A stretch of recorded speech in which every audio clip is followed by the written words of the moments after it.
Hey guys, ForTheAfro Reviews here, and tonight I'll be reviewing chapter 256 of The Seven Deadly Sins.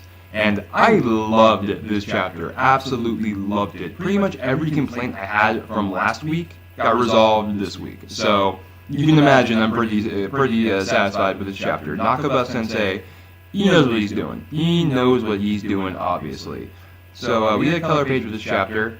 It's Meliodas groping Elizabeth and Hawk eating scraps. Pretty straightforward color page. I like it. Looks simple enough. I like that Elizabeth has her two different colored eyes rather than, just one color, because, she awakened her powers and whatnot now, and I think it looks really cool in color. So, moving on from that, we start off right where we left off with Arthur holding Excalibur and being a straight-up G.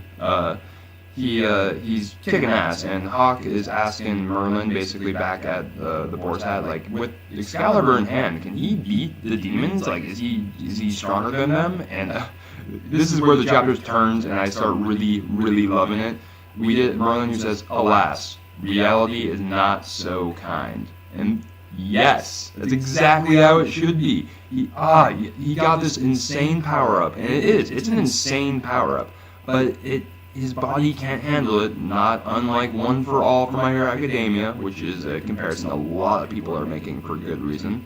But it makes so much sense. We get a moment where Arthur says, "You're still alive?" to Meliodas and Zeldris, as if he's surprised, which, Arthur, do you really think that's all it would take to kill the Salt Mode Meliodas and Zeldris, representative of the Demon King? And Chandler and Cusack, who are their teachers, because they come flying right back in. He's just as surprised to see them. This is one of the only parts of the chapter I straight up just didn't like. Like, why are you surprised at this, Arthur? Why? Like, they are so overpowered. You should not be surprised in the slightest at all. Turns out, at least Cusack, I'm not sure about Chandler, he might have been taken by surprise, but Cusack just wanted to test out the abilities of the sword basically with his own body, because he was like, I'm fine, I'm Cusack, I'm way stronger than this punk. So, he basically had, let himself get hit. I think Chandler got taken by surprise, because no one knew that the sword was so powerful until that moment. They were like, okay, something crazy's happening right there. Well, I guess they knew it had potential, but, you know what I'm saying, he took him by surprise. Cusack actually has his giant mustache. It's cut, he's kind of missing one, and he's pissed about that. And while he's freaking out about this, we get a panel of Arthur, who's just in absolute despair over the fact that he didn't do squat to these guys, and, Cusack's complaining about his mustache in the meantime. So, that's a sad panel.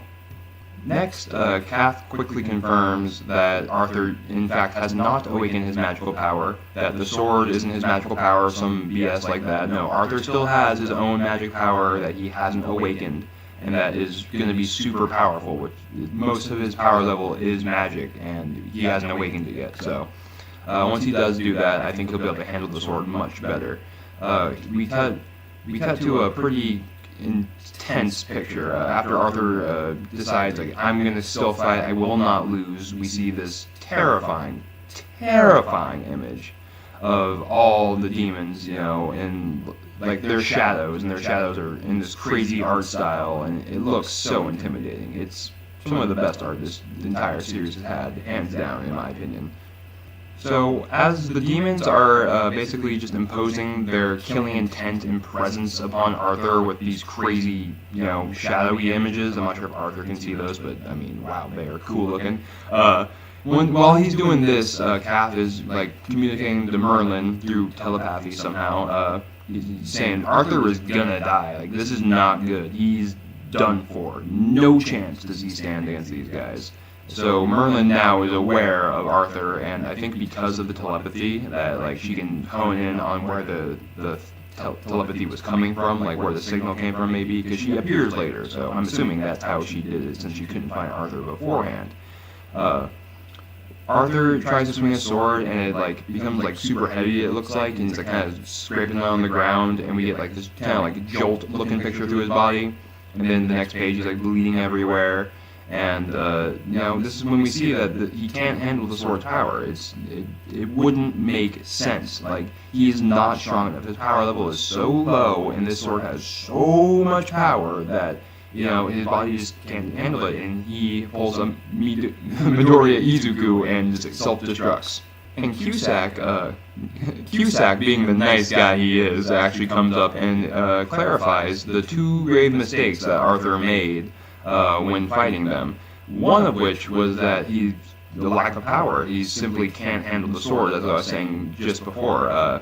He isn't of a proper mind and body to be able to properly wield the power, so it's really more detrimental than anything. Like, he got a couple good hits in, but none of them were decisive, and now they're back up and Arthur's down because he was overusing the power that he wasn't ready for.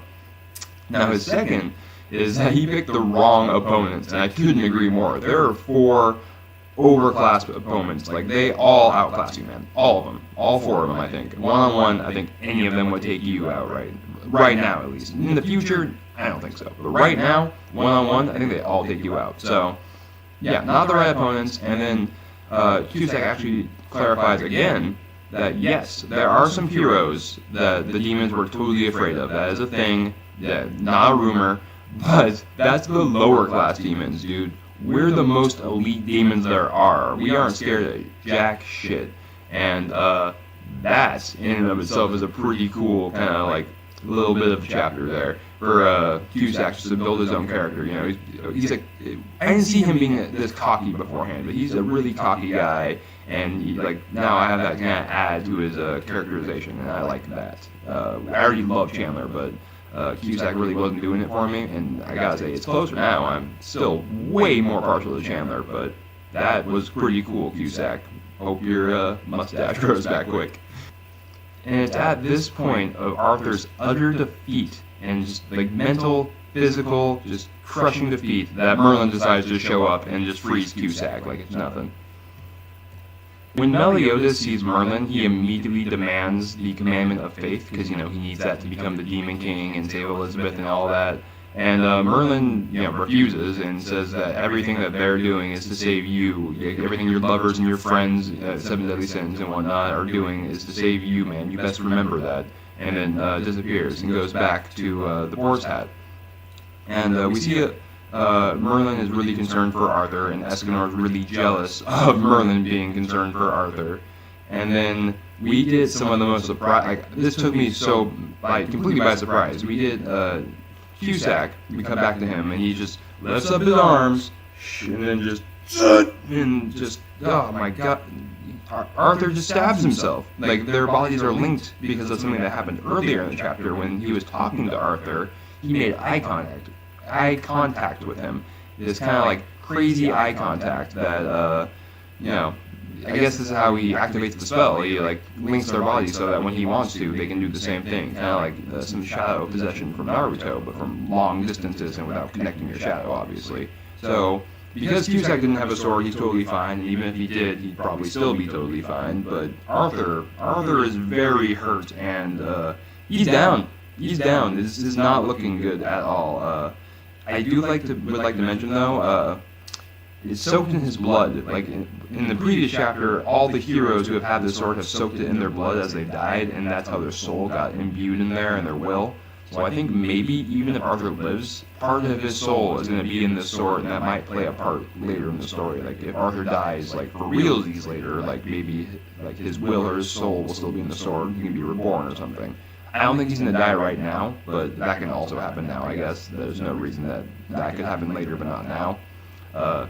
Not like a theory I'm super sold on, but like, I don't know. The fact that it's bathed in his blood now, right after we got mention of how bathing it in the hero's blood is really important through the generations, might be something significant. So, that's it for me, guys. I loved this chapter, absolutely loved it. Fixed the overpowered Arthur problem I had, and had a great twist and some badass moments, really good art. So yeah, this chapter is fantastic. Like, comment, subscribe if you would like to see more content from me. I do reviews every week. They are late very often because of work and school stuff, but I do them every week. I try to get them out as soon as I can, as soon as my schedule allows. So yeah, until next time, guys. See ya.